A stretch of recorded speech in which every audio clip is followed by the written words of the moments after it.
চাকরি প্রত্যাশী আমার ভাই ও বোনেরা, আশা করি আপনারা সকলে ভালো আছেন, আমিও ভালো আছি। সকলে অবগত আছেন, জানেন যে বাংলাদেশ বিমান বাহিনীর বেসামরিক সরকারি রাজস্ব খাতে একটা নিয়োগ বিজ্ঞপ্তি প্রকাশ করেছিল। পদের নাম ছিল পরিচ্ছন্নতা কর্মী।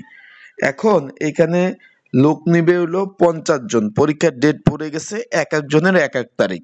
কারো 8 তারিখ, কারো 9 তারিখ, কারো 11, কারো 12, কারো 14, কারো 15, কারো 17, কারো 20, এইভাবে ভাগে ভাগে পরীক্ষার ডেট গুলা কিন্তু পড়েছে। এখন বিষয়বস্তুটা হলো, আপনারা অনেকেই আমার কাছে জিজ্ঞেস করছেন যে ভাই পরীক্ষাটা কিভাবে হবে। কারণ আমার এডমিট কার্ডে লেখা হলো, আপনার একটু দেখায় যে এডমিট কার্ডে লেখা হলো লিখিত পরীক্ষা হবে, একটু খেয়াল করবেন, এক্সাম লিখিত। কিন্তু আমাকে যে এসএমএসটা দিয়েছে তারা, সেখানে তারা লিখে দিয়েছে যে পরীক্ষা হবে মৌখিক পরীক্ষা। তাহলে পরীক্ষার ধরনটা আসলে কেমন হবে, এই বিষয়ে আমরা একটু আলোচনা করব। এবং পরীক্ষা কি লিখিত এমসিকিউ না একদম সরাসরি মৌখিক পরীক্ষা কিভাবে হবে, সেই বিষয়ে জানিয়ে দেব আজকের এই ভিডিওর মাধ্যমে। তাই তার আগে বলে দেয়, আপনারা যারা আমার ইউটিউব চ্যানেলে নতুন তারা অবশ্যই আমার ইউটিউব চ্যানেলটা সাবস্ক্রাইব করে রাখবেন। বাংলাদেশ বিমান বাহিনীর এই নিয়োগটা এখানে ভাই, আপনারা এই যে অনেকে জিজ্ঞেস করছেন ভাই আমার 17 তারিখ, আমার 18 তারিখ, এখানে ভাই লোক নেবে 50 জন। পরীক্ষার্থী ভাই, প্রচুর পরীক্ষার্থী এখানে পড়ছে, তার কারণে ধাপে ধাপে পরীক্ষা নিচ্ছে। এখন এখানে তারা কিন্তু অলরেডি আমার স্ক্রিনের উপরে দেখতে পাচ্ছেন, তারা এসএমএসটা করছে কি, এসএমএসটা করছে আসসালামু আলাইকুম, ক্লিনার পদের আগামী এত তারিখ, মানে যার যত তারিখ পরীক্ষা, পরীক্ষা অনুষ্ঠিত হবে, প্রবেশপত্র ডাউনলোড করার জন্য উন্মুক্ত করা হলো। এবং পরীক্ষা হবে কোথায়, তা এই যে বাংলাদেশ পুরাতন বিমানবন্দর রয়েছে, এভিয়েশন যে ইউনিভার্সিটি রয়েছে, সেখানে পরীক্ষা অনুষ্ঠিত হবে। অলরেডি এডমিট কার্ড ডাউনলোড করার জন্য অনুরোধ করা হয়েছে তারা বলছে। এবং এখানে আরো লেখছে যে প্রবেশপত্র উল্লেখিত সকল প্রয়োজনীয় কাগজপত্র মূল কপি এবং ফটোকপি আনতে হবে। বিষয়টা ক্লিয়ার, মানে এখানে মৌখিক পরীক্ষা হবে 100% শিওর। যেহেতু তারা মূল কপি এবং ফটোকপি নিতে বলছে, এই যে উপরে দেখতে পাচ্ছেন তার যে আপনার করছে, এসএমএসটা করছে। আর এডমিট কার্ডে কি লেখা, এডমিট কার্ডে লেখা হলো লিখিত পরীক্ষা ভাইবা পরীক্ষা অনুষ্ঠিত হবে। তার মানে কি, এটা নিয়ে অনেকে কনফিউশনে আছেন। তার আগে বলে দেয়, এই পদের প্রিপারেশন প্রস্তুতিমূলক একটা সাজেশন রয়েছে, যদি আপনাদের কারো প্রয়োজন হয়ে থাকে স্ক্রিনের উপর যে হোয়াটসঅ্যাপ নাম্বার রয়েছে, ডিসক্রিপশন বক্সে যে নাম্বার রয়েছে, এই নাম্বারে মেসেজ করবেন, যোগাযোগ করবেন, নক দিবেন। হোয়াটসঅ্যাপে নক দিয়ে আপনারা কিন্তু আমার কাছ থেকে সাজেশনটা সংগ্রহ করে নিয়ে পড়তে পারবেন। তাই যাদের প্রয়োজন আছে তারা অবশ্যই নক দেবেন, মেসেজ করবেন।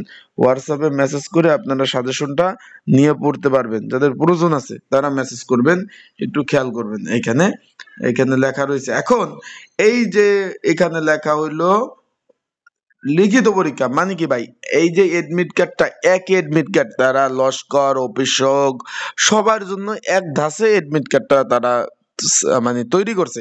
সেই কারণে অন্য সব এডমিট কার্ডে যেই ক্যারিটি বা সিস্টেম গুলা লেখা, এইটারই তো সেই সিস্টেম গুলা লেখা, একটু খেয়াল করবেন একই। তার মানে পরীক্ষা হতে যাচ্ছে মৌখিক পরীক্ষা এবং সামান্য লিখিত পরীক্ষা। কেমন লিখিত পরীক্ষা হবে ভাই, যখন মৌখিক পরীক্ষা হবে তখন আপনাদের একদিনে, মানে তারা পরীক্ষাটা একদিনে ক্লোজ করবে। বিষয়টা ক্লিয়ার, একদিনেই পরীক্ষাটা ক্লোজ করে দেবে, মানে শেষ করে দেবে। সামান্য ধরেন আধা ঘন্টা কিছু লিখিত পরীক্ষা নিতে পারে, সামান্য বিষয়। তারপরে তারপরে সাথে সাথেই যারা পাশ করবে তাদের রেজাল্ট শিটটা নিয়ে দেবে, সাথে সাথেই মনে করেন আপনার মৌখিক পরীক্ষা অনুষ্ঠিত হয়ে যাবে। বিষয়টা ক্লিয়ার, মানে আপনারা সামান্য লিখিত পরীক্ষার প্রিপারেশন নিয়ে যাবেন অ্যান্ড মৌখিক পরীক্ষার। আর প্রয়োজনীয় ডকুমেন্ট, এখানে কিন্তু বলছে যে প্রয়োজনীয় ডকুমেন্ট মূল কপি এবং ফটোকপি নিতে হবে। যেই কপি ফটোকপি যেটা থাকবে সেটা সত্যায়িত করে নিতে হবে। কি কি কাগজপত্র নিতে হবে আমার সাজেশনের মধ্যে থাকবে। তাই আপনাদের যাদের প্রয়োজন আছে তারা অবশ্যই স্ক্রিনের উপর হোয়াটসঅ্যাপ নাম্বার রয়েছে, ডিসক্রিপশন বক্সে নাম্বার রয়েছে, এই নাম্বারে আমাকে মেসেজ করতে পারেন, যোগাযোগ করতে পারেন। যোগাযোগ করে আপনারা সাজেশন নিয়ে পড়তে পারবেন। এক একজনের এক এক তারিখ পরীক্ষা। এই যে আমি যার এডমিট কার্ডটা দিয়ে ভিডিওটা তৈরি করলাম, তার পরীক্ষা 15 তারিখ, কারো 17 তারিখ, কারো 19 তারিখ, কারো 20 তারিখ, কারো 8 তারিখ, কারো 7 তারিখ, মানে সরি কারো 8 তারিখ, কারো 10 তারিখ, কারো 11 তারিখ, এরকম কিন্তু ভাগে ভাগে পরীক্ষাগুলো হচ্ছে। আশা করি বিষয়টা বুঝতে পারছেন। দাদা ভালো থাকবেন। তার মানে পরীক্ষাটা মৌখিক পরীক্ষা হবে, তার সাথে একটু লিখিত পরীক্ষা হবে, হালকা লিখিত পরীক্ষা হবে, মানে অল্প সময় কিছু পরিমাণ, মানে 1 ঘন্টা 1.5 ঘন্টা 2 ঘন্টা এরকম না। তার মানে আপনারা প্রয়োজনীয় সব ডকুমেন্টগুলো কিন্তু নিয়ে যাবেন। আগেও বলছি 2 সেট করবেন। এক সেট ফটোকপি, এক সেট মেইন কপি। আমার সাজেশনের মধ্যে বিস্তারিত বিষয় থাকবে, তাই যাদের প্রয়োজন আছে যোগাযোগ করবেন।